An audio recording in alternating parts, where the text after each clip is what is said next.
Yo creo que desde que empezó la serie de Romanos, yo tenía deseos de llegar al capítulo 9. Los capítulos 9 al 11 de esta carta forman una unidad en la que Pablo trata algunos de los temas más controversiales que se han debatido entre los creyentes a lo largo de los siglos.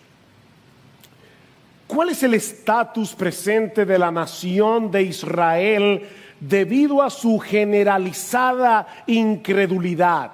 ¿Existe algún futuro para Israel en el plan redentor de Dios? ¿O fueron desechados para siempre por el hecho de haber rechazado a su Mesías?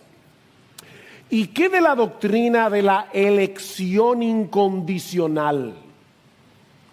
¿Es Dios injusto porque en su soberana potestad elige a algunos para salvación?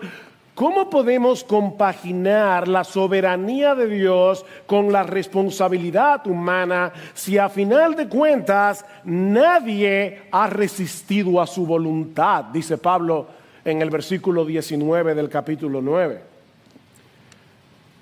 Mis hermanos, aunque estas doctrinas son importantes, son muy importantes, es necesario enfatizar que el foco principal de atención del apóstol Pablo aquí no es el presente o el futuro de Israel como nación, no es primariamente la doctrina de la elección incondicional.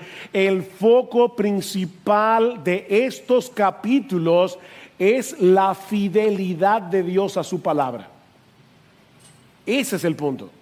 La fidelidad de Dios a su palabra.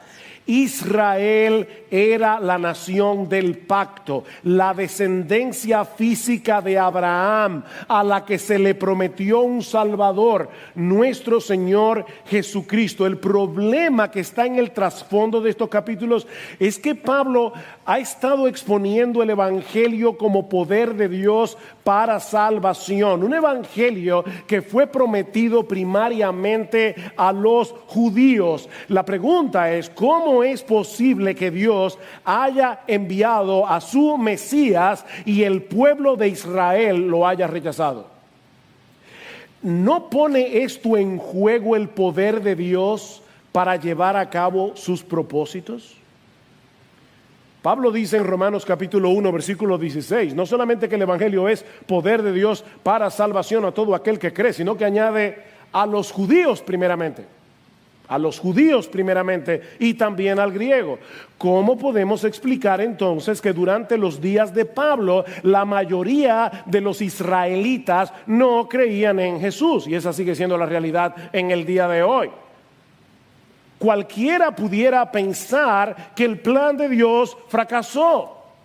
Y si el plan de Dios fracasó con Israel, ¿cómo podemos estar seguros de que no fracasará con nosotros también?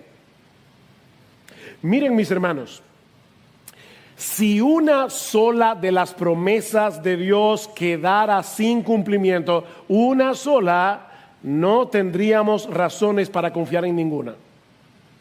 Si Dios deja de cumplir una sola de sus promesas, entonces es posible que no llegue a cumplir ninguna. Si Dios fracasó con Israel, existe la posibilidad de que fracase con nosotros también. Esa es la dificultad que se encuentra detrás de estos capítulos, como vemos en el versículo 6 del capítulo 9. Pablo dice, pero no es que la palabra de Dios haya fallado, ¿ven?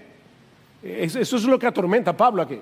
O lo que preocupa a Pablo, no es que la palabra de Dios haya fallado. De manera que lo que Pablo quiere demostrar en esta porción de la carta es que Dios, a final de cuentas, hará lo que Él se propuso hacer. Que su plan nunca ha fallado y nunca fallará.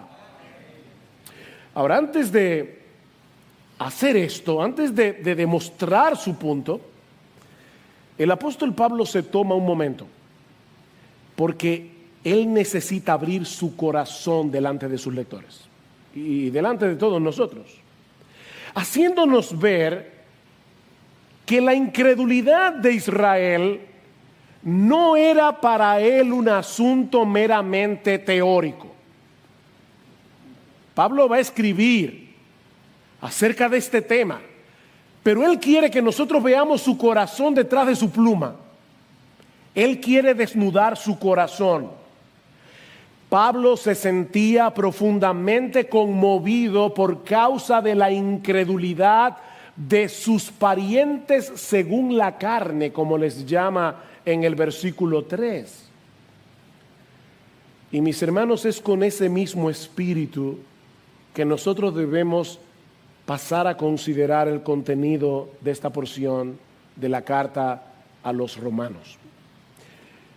Mis hermanos, que el Señor nos libre de acercarnos a un pasaje como este con una mera curiosidad académica o intelectual, porque si lo hacemos de esa manera, vamos a perder el corazón de esta enseñanza y la palabra de Dios no va a producir en nosotros lo que esta porción de la carta de Pablo a los romanos debiera producir.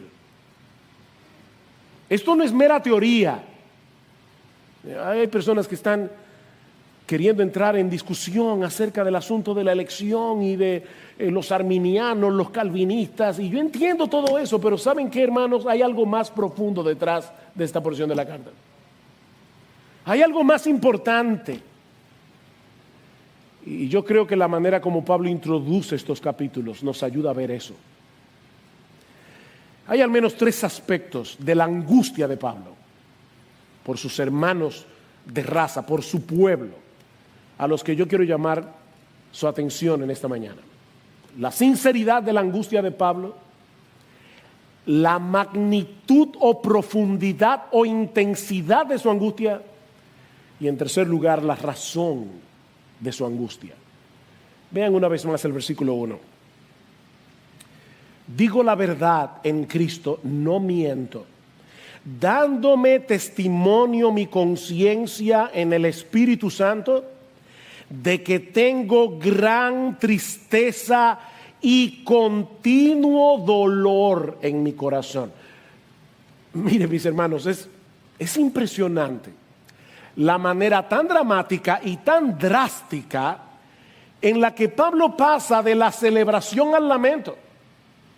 En el capítulo 8, en los versículos 8, Pablo termina exaltando a Dios por la seguridad de su amor en Cristo. Y es increíble cómo sin ninguna oración de transición, que son muy típicas en la carta de Pablo a los romanos, así pues, ¿qué diremos a esto?, etcétera. Sin ninguna de esas transiciones, de repente Pablo dice, digo la verdad en Cristo, no miento, yo tengo un continuo dolor en mi corazón. Un continuo dolor en mi corazón, de la celebración al lamento. Recuerden, mis hermanos, que originalmente la Biblia no estaba dividida en capítulos y versículos. De manera que los lectores originales de esta carta no bien acaban de leer la conclusión del capítulo 8, en donde Pablo exalta la seguridad del creyente en el amor de Dios en Cristo, para entrar sin ninguna transición en el capítulo 9, en el lamento del capítulo 9. Y eso nos muestra de manera incidental lo compleja que pueden ser las emociones de un cristiano. Nuestras emociones son complejas de este lado de la eternidad. Una de las cosas que más dolor puede provocar en el corazón del creyente es el hecho de experimentar el gozo de estar en Cristo y la realidad de que muchos de los que amamos se mantienen en pie de guerra contra Él. Es una tensión que nunca vamos a poder resolver de este lado de la eternidad. Paradójicamente, a mayor comprensión de lo grandioso y extraordinario que es conocer a Cristo en el Evangelio, mayor será nuestro gozo, mayor será nuestro dolor. la paradoja del creyente. No es una cosa o la otra, es una cosa por causa de la otra. Pablo acaba de decir al final del capítulo 8 que no existe nada, absolutamente nada en el universo que pueda separarnos del amor de Dios que es en Cristo Jesús. Que en medio de las tribulaciones, en medio de las aflicciones por las que nosotros tenemos que atravesar en este mundo caído, somos más que vencedores por medio de aquel que nos amó. Qué extraordinaria bendición la que nosotros tenemos en Cristo. Pero es ese mismo entendimiento de la gloria del Evangelio lo que debería provocar en nosotros un profundo dolor por aquellos que amamos y que no están en Cristo. La experiencia del cristiano, mis hermanos, no es solo gozo, aunque tampoco es solo dolor y angustia. De hecho, Pablo va a concluir estos 3 capítulos con otra doxología, exaltando la sabiduría de Dios desplegada en el Evangelio. Recuerdan en el capítulo 11, a partir del versículo 33, oh profundidad de las riquezas y de la sabiduría y del conocimiento de Dios, cuán insondables son sus juicios e inescrutables sus caminos, porque ¿quién ha conocido la mente del Señor? ¿Quién llegó a ser su consejero? ¿O quién le ha dado a él primero para que le tenga que recompensar? Porque de él y por él y para él son todas las cosas. A él sea la gloria por los siglos. Amén. Exaltación al final del capítulo 8. Exaltación al final del capítulo 11. Dolor y lamento en el capítulo 9. Y Pablo quiere que sus lectores no tengan ninguna duda de la sinceridad de sus palabras. Digo la verdad en Cristo. Digo la verdad en Cristo. En otras palabras, cuando hablo, lo hago como alguien que ha sido unido a Cristo por la fe. Es como cristiano que yo les digo esto y por lo tanto no miento. La mentira no es una opción para el creyente. Sabemos que no podemos confiar ciegamente en las personas porque muchos mienten, pero cuando el cristiano habla, lo hace en Cristo, lo hace en unión con aquel que es la verdad encarnada. Cristo es la encarnación de la verdad. Y Pablo está diciendo, es en unión con Cristo que yo les digo lo que les estoy diciendo. Yo no miento. Y mi conciencia me da testimonio en el Espíritu Santo de que no me estoy autoengañando. Esto es real. Esto es lo que yo estoy sintiendo en mi corazón. Un continuo dolor por causa de la incredulidad de mis hermanos de raza. Y él quiere que los creyentes de Roma sepan esto, especialmente los creyentes judíos. Porque a lo largo de su ministerio, recuerden que Pablo era el apóstol a los gentiles. Muchos judíos podían acusar a Pablo de haberse pasado de bando. Muchos podían acusar a Pablo de ser antisemita. Y algunas de las declaraciones que Pablo hace de los judíos en la misma carta a los romanos puede llevar a algunos a esa conclusión. Ahora Pablo renegó de su raza, renegó de su pueblo, se convirtió en un antisemita. Y Pablo dice, no, yo estoy siendo absolutamente sincero aquí, yo estoy desnudando mi corazón delante de ustedes para que vean el dolor, la tristeza, la angustia continua que yo siento por la incredulidad de mi pueblo. Ese mismo entendimiento de la gloria del Evangelio, mis hermanos, debería provocar en nosotros un profundo dolor por aquellos que amamos y que no están en Cristo. Un profundo, profundo dolor. Y eso nos lleva a nuestro segundo encabezado: la intensidad de su angustia. No solamente la sinceridad de su angustia, sino la intensidad. Vean otra vez.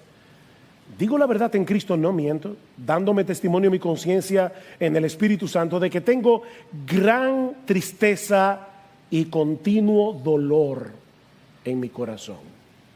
Ahora, esto es sorprendente porque aunque Pablo era judío, desde su conversión al cristianismo había sufrido mucho por causa de ellos.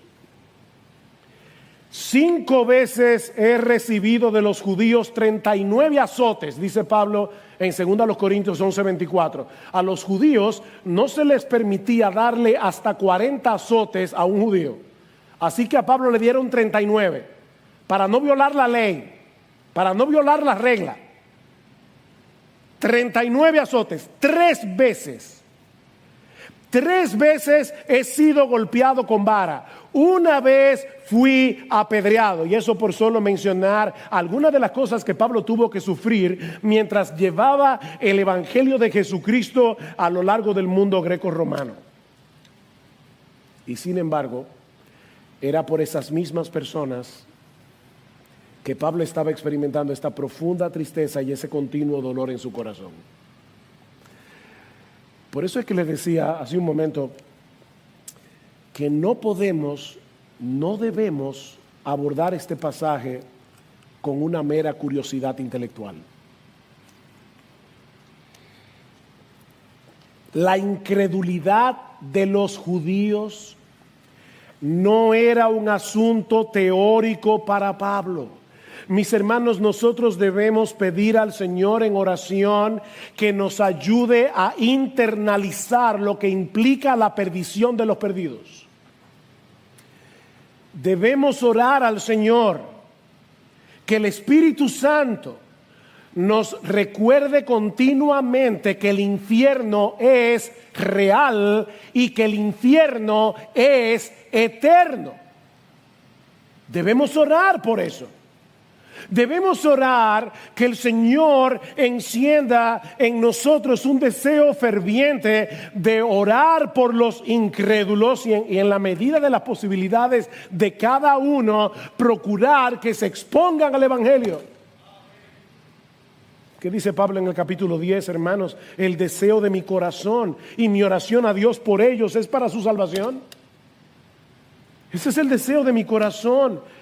Y esta semana, de verdad que me sentí muy avergonzado. Me avergüenza, de verdad me avergüenza leer esas palabras, porque reconozco que yo necesito más de ese corazón. Yo necesito más de ese corazón. Y miren, mis hermanos, yo sé que ahora en tiempos de pandemia estamos limitados, tenemos menos contacto con la gente. Ahora tenemos que ser más creativos para poder llevarles el evangelio. Pero mis hermanos, la gran comisión no ha quedado en suspenso. La gran comisión no ha quedado en pausa por causa del coronavirus. Ni la perdición de los perdidos tampoco. Mis hermanos, los incrédulos se encuentran en una terrible condición. En una terrible condición de la que solo Cristo los puede librar. No hay salvación fuera de Jesús. No hay salvación sin el Evangelio. Y eso nos lleva precisamente al tercer aspecto de la angustia de Pablo, la razón, su razón.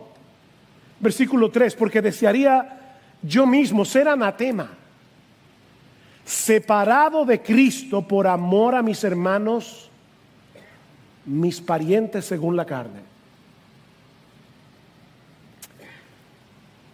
Esta es una declaración extraña, sorprendente.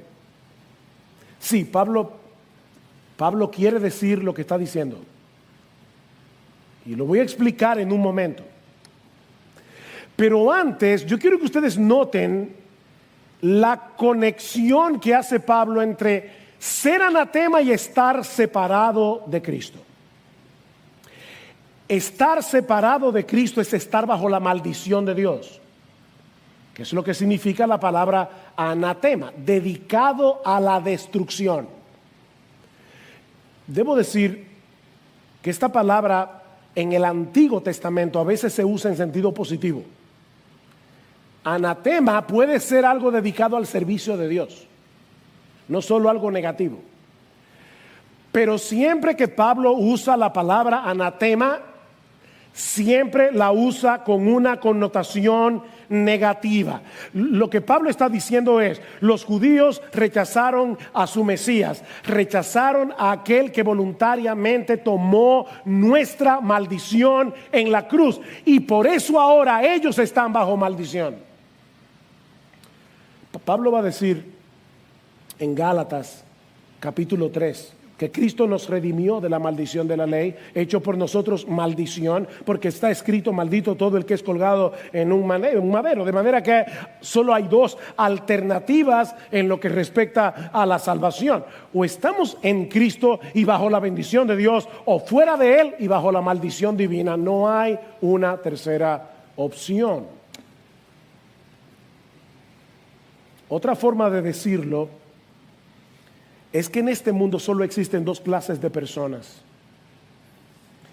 aquellos a quienes Cristo libró de la maldición de la ley, habiendo llevado Él mismo esa maldición en la cruz, y aquellos que recibirán eternamente el castigo que merecen sus transgresiones en las llamas del infierno, donde no hay una gota de la misericordia de Dios.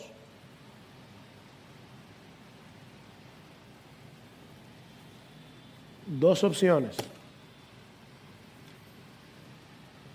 Eso era lo que estaba causando ese dolor en el corazón de Pablo. Y era tal su angustia por ellos que él dice aquí que si existiera la posibilidad, es una hipérbole, si existiera la posibilidad de que él mismo fuera separado de Cristo para que el resto de los israelitas fuera salvo, él estaría dispuesto. Wow.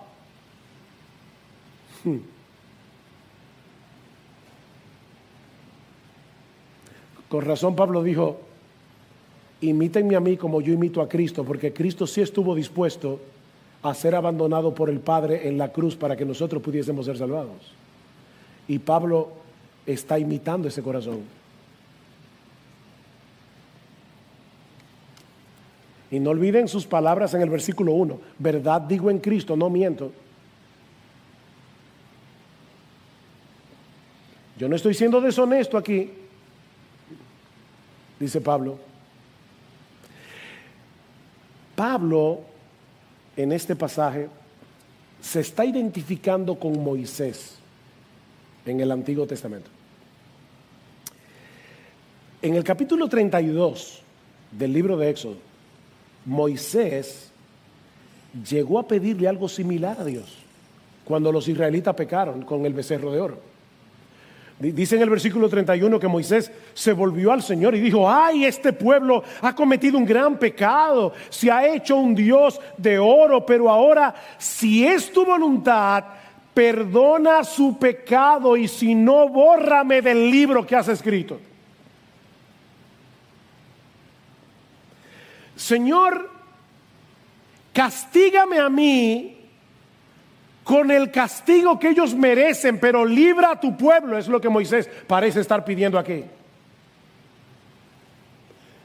Y es interesante porque tanto en Moisés como en Pablo estaba la misma preocupación: el honor de Dios. El honor de Dios. Moisés decía: Señor, ¿qué van a decir de ti? Que tú sacaste a tu pueblo de Egipto para matarlos en el desierto. Y Pablo dice: no es que la palabra de Dios haya fallado, hay una preocupación en ambos por el honor de Dios. Pero es indudable que hay un corazón que late por su pueblo. Ahora, por supuesto, lo que Moisés y Pablo están pidiendo no es posible. No es posible. Ningún ser humano puede hacer expiación por el pecado de otro, como de hecho le dice Dios a Moisés como respuesta a su petición. Dios le dice: al que haya pecado contra mí, a ese lo borraré de mi libro. Ahora, ¿ustedes creen que Pablo no conocía ese pasaje de Éxodo 32? Pablo conocía ese pasaje. Así que él sabía que ese intercambio no era posible. Él nunca podría ser separado de Cristo, como él mismo expresa al final del capítulo 8, ni siquiera para que otros pudieran salvarse.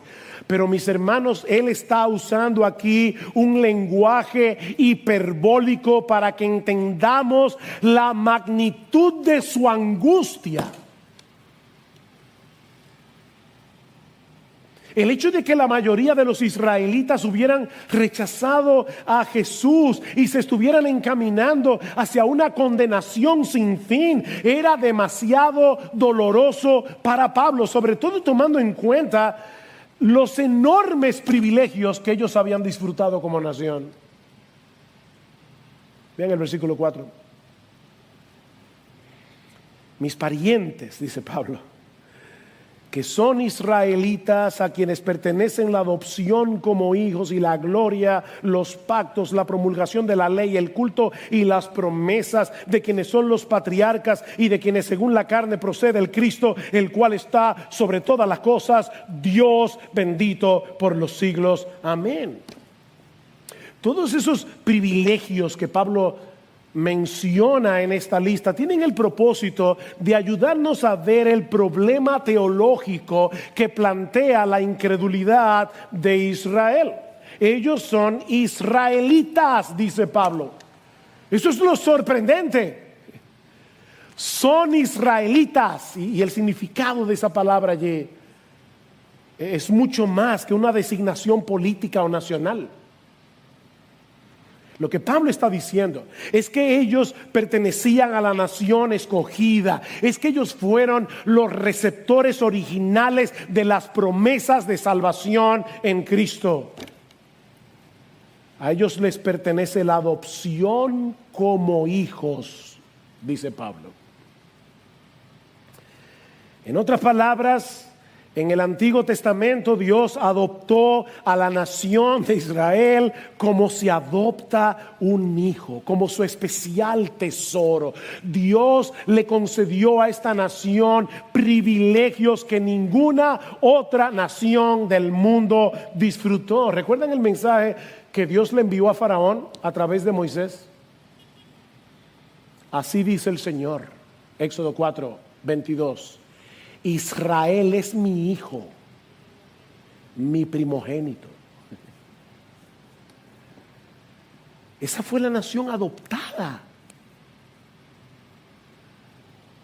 En segundo lugar, dice Pablo, a ellos les pertenece la gloria.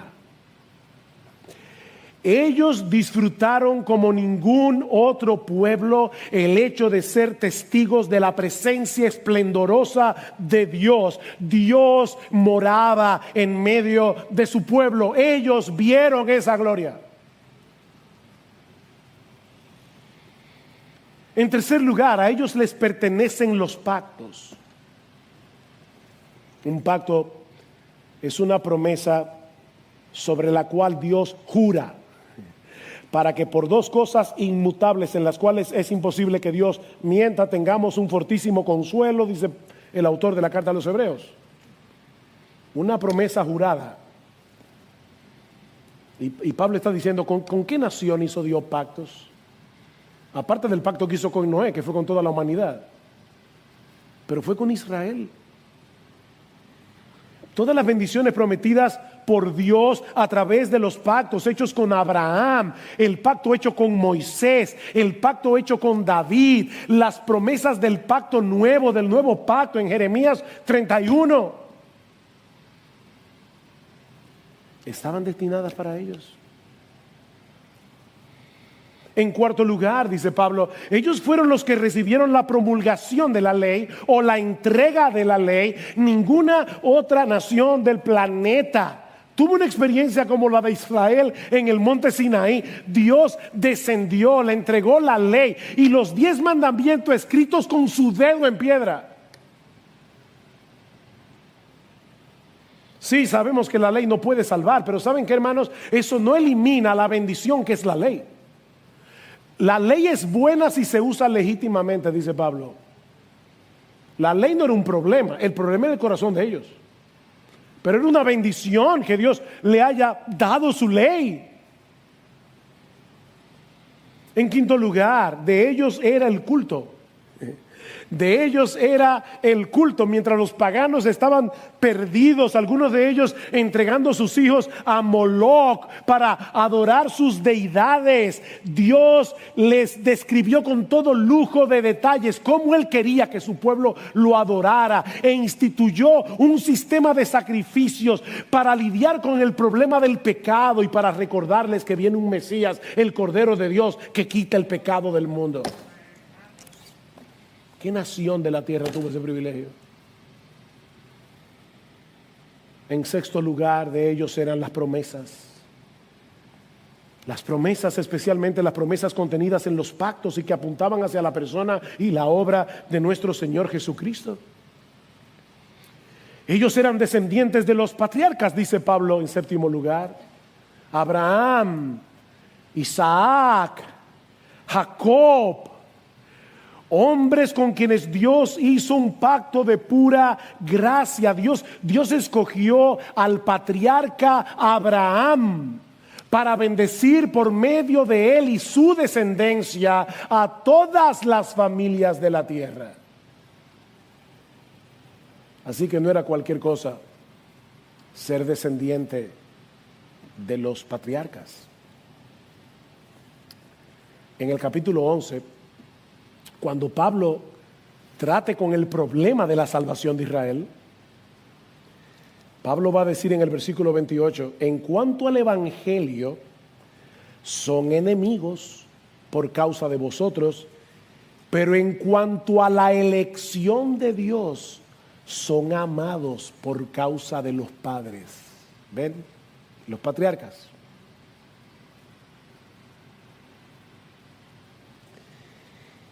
Y por si todo esto fuera poco, Pablo concluye esta lista de privilegios diciendo que de ellos, según la carne, procede el Cristo, el cual está sobre todas las cosas, Dios bendito por los siglos. Amén. Nuestro Señor Jesucristo, como hombre, en su naturaleza humana, nació de la descendencia de Abraham. Ese fue el clímax de los privilegios que Dios le concedió a la nación de Israel. Cristo era judío. No olviden eso.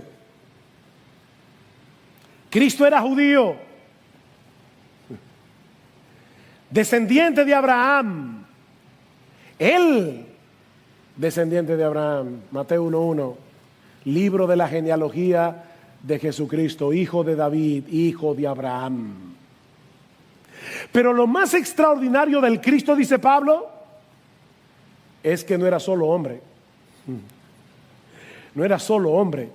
Ese Cristo que nació de Israel está sobre todas las cosas y es el Dios bendito por los siglos, dice Pablo. Ese Dios que tantas veces manifestó su gloria en medio de su pueblo a su